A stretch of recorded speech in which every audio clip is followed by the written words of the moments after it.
What's going on, ladies and gentlemen? Welcome back to another video. Today, we are watching episode 3 of Bridging the Rift.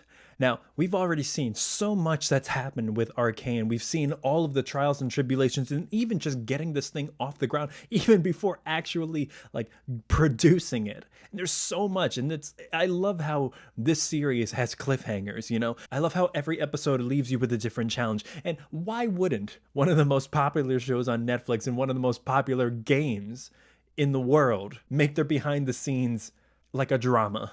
I mean, it's brilliant. Brilliant. I wanted to come home as quickly as possible, get this recorded, get this uploaded for you guys. I came straight from the gym. I'm all sweaty. I'm in my workout shirt / my painting with white paint shirt. I'm ready. I feel good. And I'm happy to tell you the shin splints are gone, people. Woo! These bad boys right here. Woo! Only took about a month. I can finally run again. Ladies and gentlemen, you know what to do. If you like this video, I urge you, please like, share, comment, and subscribe. Hit that notification bell so you never miss a video. We are fast approaching 1,000 subscribers. If we haven't already hit it by the time this video is posted, first of all, thank you so much for sitting down and sharing your favorite shows and movies with me. I love doing this every single week, and I love even more that I'm doing it with you. I couldn't do it without you, and I thank you so much. In celebration of that, we are doing a 1,000 subscriber giveaway. So what we're going to do is, if you look down and you see that little super thanks button down there, the person who leaves the largest super thanks, you will get a piece of free merch mailed directly to you from my merch store. You will get a personal thank you video from yours truly, and you will get a shout out of a lifetime on my channel. Again, in celebration of 1,000 subscribers, that could all be yours to the person who leaves the largest super thanks. All you got to do, click that button down there, leave your super thanks amount. The rest is history. All right, guys, this is it. This is episode 3 of Arcane's Bridging the Rift. Let's go. I got the French subtitles on. You're damn right. We will show them all.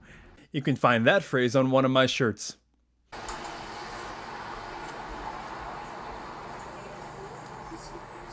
There definitely is a lot of Paris life and culture in Arcane. I mean, I don't think it's... I could see that a little bit.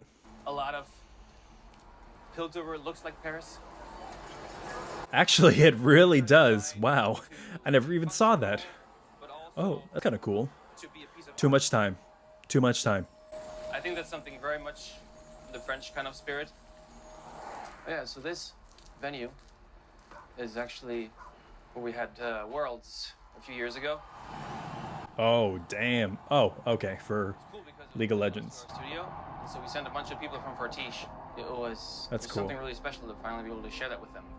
I think they were fans of the story, you know, and of the characters, but you kind of also have to experience like the buzz in the world around the game. That's a way to do it. Oh my god, I've never seen anything like this. So what do they do at Worlds? They just play? For us, Arcane was a big opportunity to show the viewers that we are not only good to make the trailer and music video.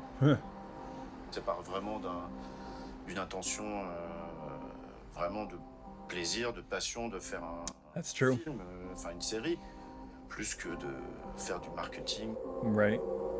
I like that. I like that. It's more than just a marketing ploy. You don't get that a lot these days. I hope people are gonna be surprised. Oh, that scene. Chills. Everybody on the project is Wow. out to prove something with what we're doing. And I firmly believe that you need to find someone who's kind of willing to bleed for like this thing they're trying to make. Yeah, and you can definitely tell the projects that people bleed for and ones that people don't. Oh god, they're pretty bad. In order to make something that makes an impact.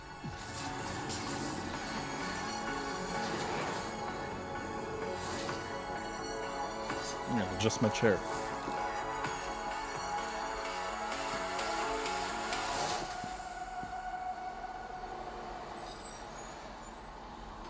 There's a very, very competitive scene here at Fortiche about what they call, is it baby foot, right?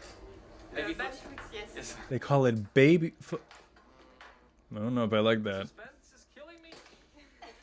I've seen kids just like, wham, that thing, and then the ball just. I think it'd take an eye out if you flick it hard enough. Get into a room with the directors, the animators, the editors, and just brainstorm a bit together. Like, what would be the coolest version of this scene or this kind of episode? So you're just worried Wow. about, like, it being too complex? My goals this whole time is like. Oh, there she is, Story the star writer now. in Paris. It's just going to be great to be like, hey guys, here's all our awesome ideas, and then they tell us whether they can produce it or not, or steer us more. So into was this something this was achievable. during COVID, right? Until it's done, right? You know, it's like the block of marble. I appreciate that COVID didn't really put a stop to them. You know, knock off You know. an arm and have to start over.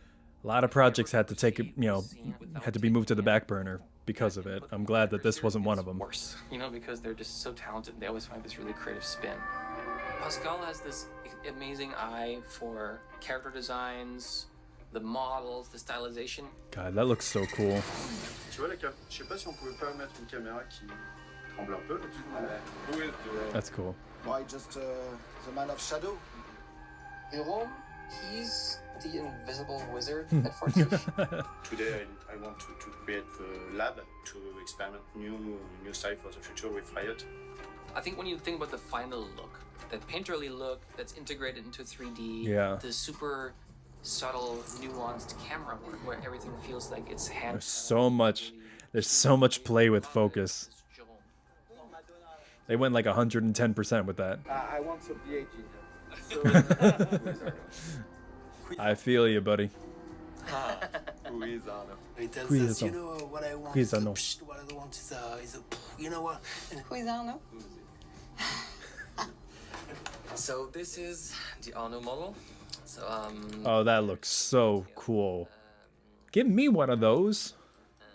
I'll put it on the channel for sure. Oh, nope, no. Put some pants on. Put some pants on.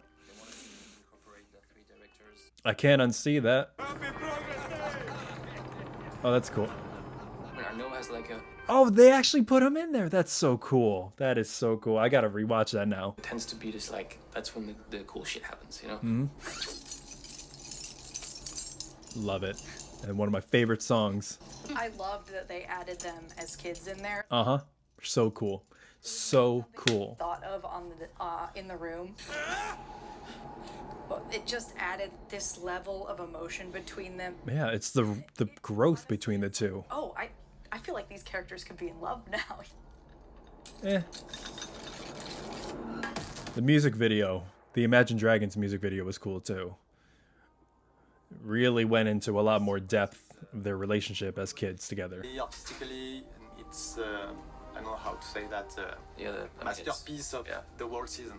Yeah, this particular image to me is just like Yep. the combination, you know, Hextech's art and science. Mm-hmm. I think that's exactly what I feel like the Fortiche depiction is. You know, it is. I feel the science, I feel the power, I feel the energy, but I also feel the beauty. Ce que j'aime bien aussi à Fortiche, quoi, c'est que on insuffle la vision de départ et tout le monde met son petit. I wonder how much time they spent on this one final scene. Because they knew they had to not only create an entire season cliffhanger, but a finale too. And the emotion in it. These guys must be their own psychologists to be able to understand the human psyche, to be able to create artificial emotion like that. En l'occurrence, ce bateau-là, il a été fabriqué par Victor. Et en fait, mettre en scène ce bateau, c'est une manière de montrer que tout petit déjà, Victor était un génie. He definitely was. Then everything goes in storyboard. Wow. In the storyboard department, we take the scripts and we work with the directors. We try to build something that is not there yet in the script. Wow. But there's also the editing that is working at the same time to really find the good timing for the boards. As an editor, my job is to assemble those storyboards. The foresight that these guys must have had to be able to think that they needed to record this for a documentary. They knew they had something special. Hammer forging is such a delicate art. Oh, she looks like Mel. Heimerdinger didn't look like him. City attacks at the Hex Gates and in the Academy Square. He looks familiar. I said I already called it. You can't do. I called dibs. We get voices. Poor Clagger. Actors, and then we cut them with sound effects and temp music in order to see the movie and see how it works. Nice. We're watching full-on storyboard animatics That is with so the voice cool. actors in there. Vander learns none of this. No worries there. Powder took care of the evidence. I tried, okay? So we were able to watch the whole season from It's an exact likeness to Powder. All yellow and like a post-it note. I mean, honestly, God, they're showing all of the super rich emotional scenes. Oh, it's gonna get me again. it was easy to like get these like really raw emotional performances from really young actors, and so Mia Janess, who we cast Mia for Powder, Janess. I remember going into the VO session and being like, all right, today we're I gonna wonder make what a 11, 12-year-old girl cry. Is she actually 11 or 12? Because that's pretty traumatic. Wonder what it'd be like if they told you, yeah, you got a good voice for a little kid. She is not my sister anymore. Nice. I remember all of us Chills. There we go. There we go. being shocked by how good she is, and just being in tears at the end of the, takes. And I think we got Same. Yeah. I got the job when I was 10. Oh, okay. I'm almost 16, you know? Oh, Jesus Christ. Okay, all right, never mind.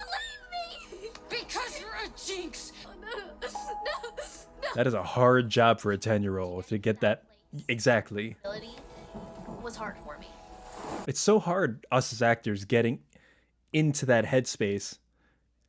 You not only have to, feel like, apply it to your situation, but then even further, you have to take it into, I am Powder and I can't imagine Vi is leaving me right now. That's next level. If something had happened that made it so that we couldn't bounce back, next thing I knew, it was all just coming to the surface. Yeah. Mm-hmm. I only wanted to help. I only wanted to help. I only wanted to help my I told you to stay away. When it comes to siblings, they're your blood. And when you don't have family, what do you have? I hope she comes back. You've got a good heart. Huh. Don't ever lose it. Oh, he looks familiar, too. No matter how the world tries to break you. Quand on entendait les That's voix, awesome. on se disait, ah tiens, peut-être qu'on peut avoir vraiment quelque chose de particulier, de beaucoup plus Yeah. subtil et beaucoup plus profond en fait au niveau de la. And they're like, okay, supercharge the animation now. I always knew you'd come back. What's going on? Quand on entendait les voix, on se disait, ah, on peut peut-être aller vers du Scorsese plutôt. George Scorsese. That's amazing. All the main characters were really scary to cast because, I mean, you were not just making a new character. It was like, oh yeah, there's like, 6 years of, 100 gazillion million people who have very specific expectations and opinions about who these characters are. Well, I can clearly say, I can very happily say that you nailed it. Give it up for the casting directors. I think we looked for the Jinx actress, I think, for roughly 3 years. Jesus She's Christ. so beloved, and her voice is so specific. For a while, we were like, 3 years. "We can do this."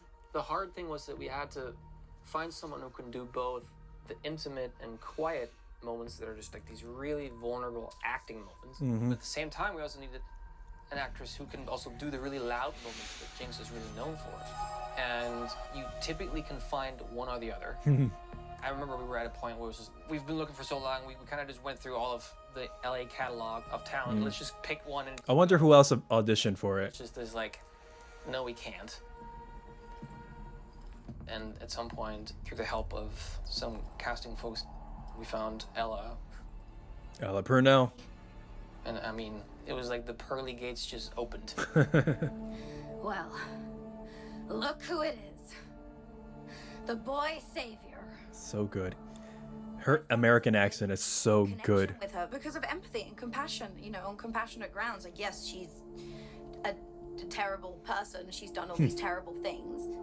But is she a terrible person? Like, I don't know. I started to realize, like, who she's become, this Jinx that she's become, is just a deeply rooted, very difficult trauma response that she's developed because she's gone through things no one should ever have to go through. I wonder how they picked the actual American accent, because it's a specific type. It's like very New Englandy, or no, yeah. Parce que notre envie, c'est plutôt de faire essayer de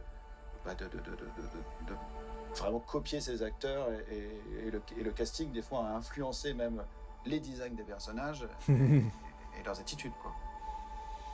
Parallel of the storyboard, we are going in background and Cara props fabrication. Yeah.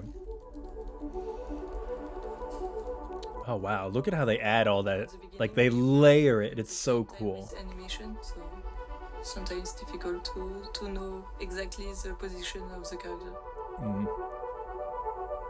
Faustine. That's a pretty name. You can see the 2D with a black and white. I don't paint because there is Silco. Nice little shortcuts. Et elle a vraiment une évolution.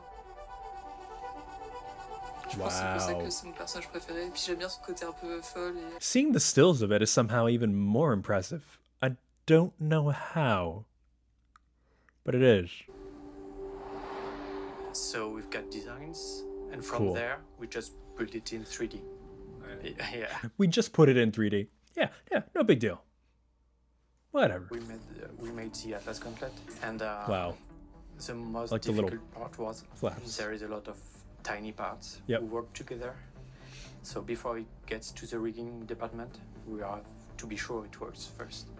Like, all the tiny pieces you see. They can really zoom in. Here, precisely to work like that. And you know what's crazy is like we would never see those tiny little details, but they take the time to do it. Beautiful. It's actually really fun to create like all those intricate pieces, like you know the leg and the feet of Victor. Really all fun. Weird metallic. Oh, that's right, because he had a metal leg. This was the design for the hands. Then I modeled something like this. Wow. And then I gave it to the texture department, and they painted it so it looks like that. That's cool. Well, Victor, they didn't have to do too much with Victor because he's pretty much skeletal. So cool. Like, how do you know to do that? Like, it's just, it's like visual music to me. Could never do it.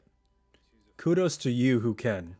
Kudos. Actually, like the design is just brought back in 3D, and it's actually what the designer thought of. Is it that same rollerblading guy last time? Oh yeah, it is. En fait, ce que c'est un rig, le rig de marionnette.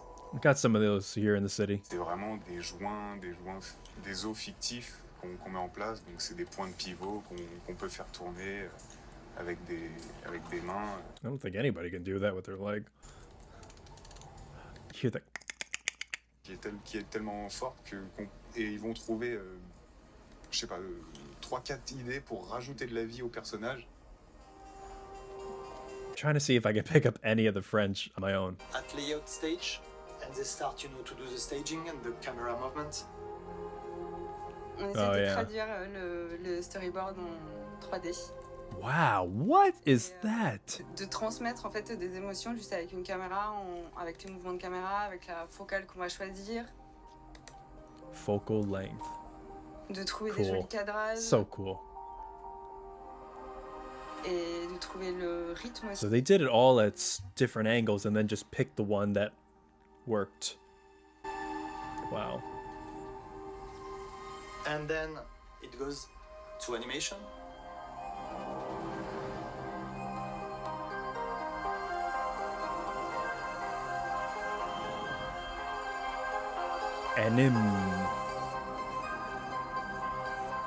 That's creepy as hell. Thank you. That's much better.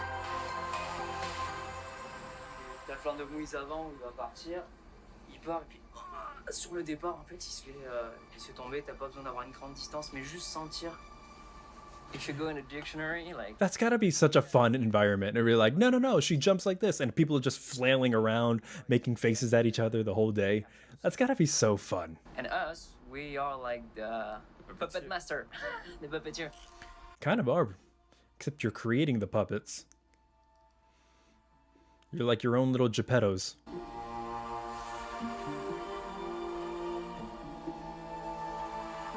I wonder if they're coming out with a Bridging of the Rift, or I wonder if they're coming out with a Bridging the Rift for season 2. Probably. Well, motion capture is used when you want to have some realistic animation, and only that.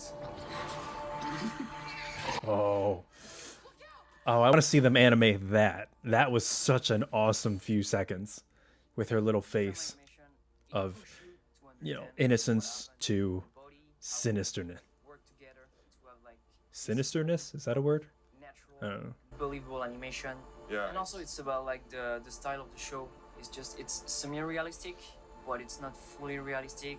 We try to keep something really handcrafted. Animating, it's like acting out characters. You know, it's about performance. Yeah.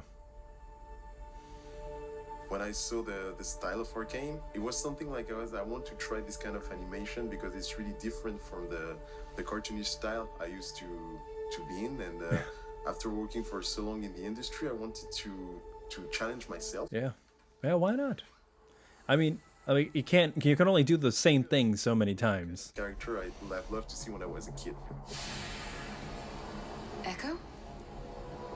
One of the first dialogues he had with Vi, I arrived with something completely different from the board, and Bart was like, "Oh, I didn't thought about this way, but it's interesting." Which one? Which scene? With Christian, I tried something like he was a little bit pissed and walking slower and just making with the face and giving a small attitude. That's kind of cool. Not like a snake, but like this kind of. Was it the moment that he reunited with Vi? Controlling the stuff.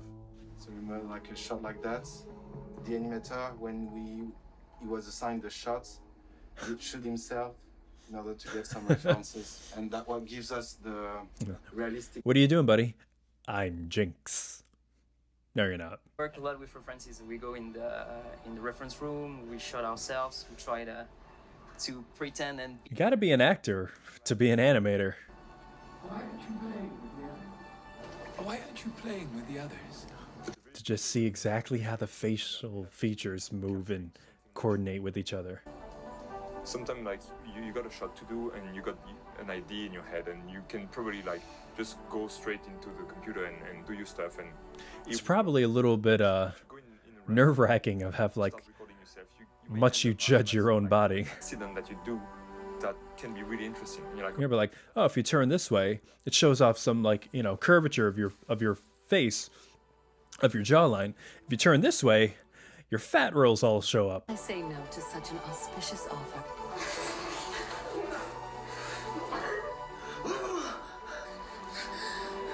That's so awesome. Fuck, man, I want to be an animator now. Oh, God, I can't pick a career.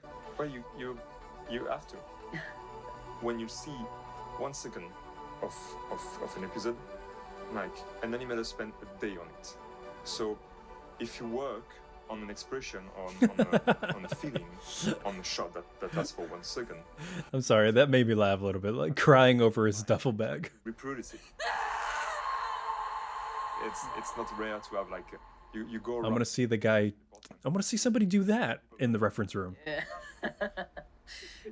Like this just this face where you're just like acting that's the common thing in animation. I love it.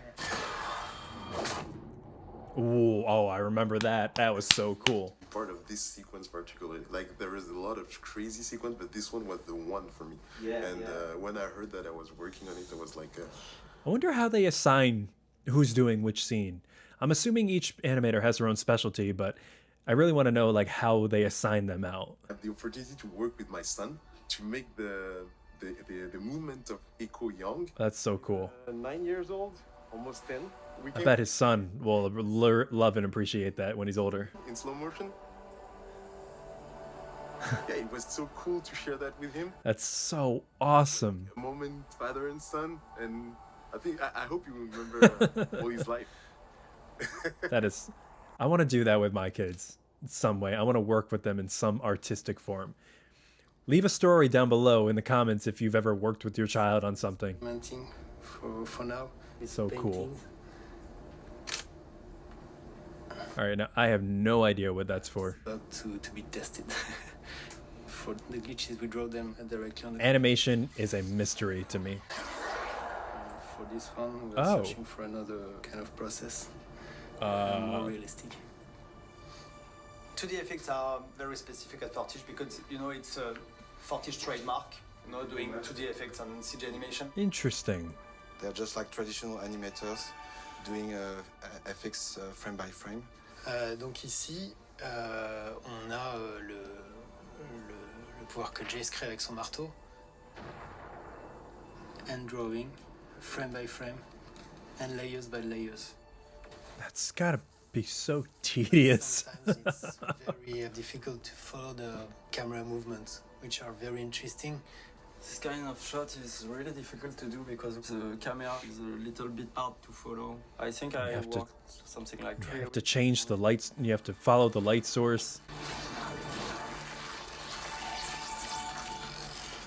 And you know what's so funny is that, like, we just breeze right through those scenes and we don't realize just how much work goes into these little transitional shots. De présentation de Jinx, donc qui s'appelle Get Jinxed. Whoa. On a découvert le style. When was that scene?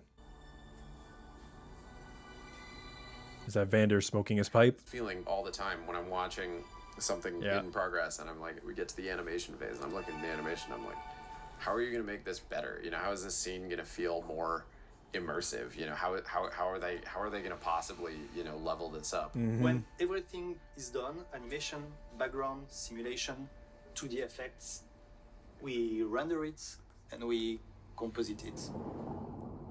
Wow. We come at the end of the process and basically we'll take all of what the other department has created and then we'll put it together.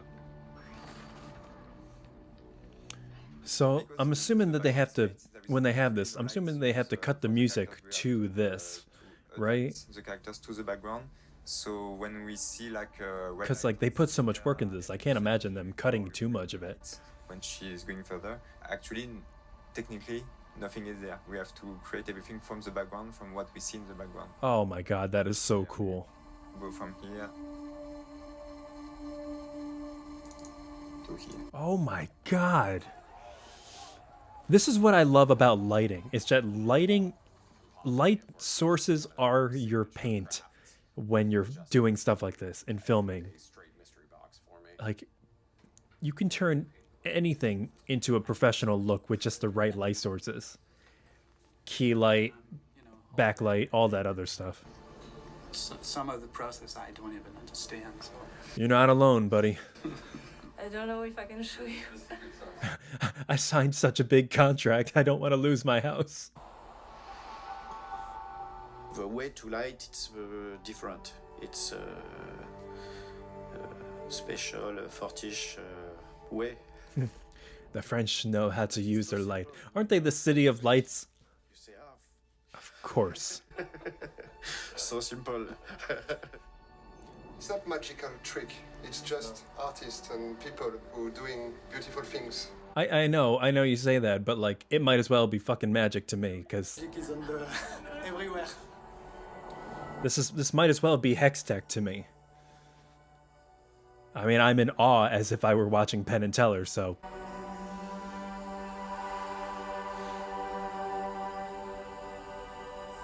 Because of their handcraftedness and the paintery look, it gives us this timeless look that I think even when the technology evolves, that this will still feel lasting. You know, in the same way, I think I can go back and watch like the Disney animation like Bambi or you know, like Cinderella, and it's timeless. It doesn't age because it's handcrafted. Yeah. Nothing is round in the show.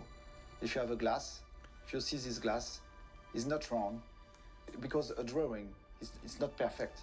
You know, if you see the eyes, you know, the pupils. The pupils. Except the gemstone. I love that. The This pupils. is the only moment where there is a sphere, perfect sphere. Well, it probably makes it stand out a little bit more if everything is just a little bit asymmetrical other than that. L'idée un peu, c'est d'avoir chaque image, comment dépasser la qualité que peut produire un dessin animé 2D classique. Et ça, la 3D nous le permettait. Et c'est d'avoir que chaque image, chaque pose qu'on fait, ça reste un peu un concept art, une belle illustration.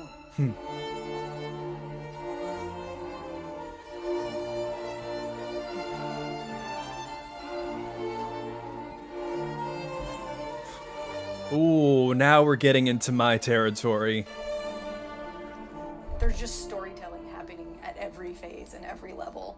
Alex on the other side of the ocean. This is what I want to know. So Ray, I think that was a great first. He looks so surprised. That a little bit softer. I've never worked on a show before where Can't you just lower the volume in the mix? These are like this is the music team, you know, so they wrote all the songs. Hey, the music is so integral into these shows. like every TV show, sometimes you get 3-4 weeks for an episode to do music. I would say that Arcane Wow. is all the muscles that we've grown as a company in the music making craft combined. I really believe that what we're doing with music in Arcane Season 1 has never been done in entertainment, period. Yeah, I would be inclined to agree with that. Yeah.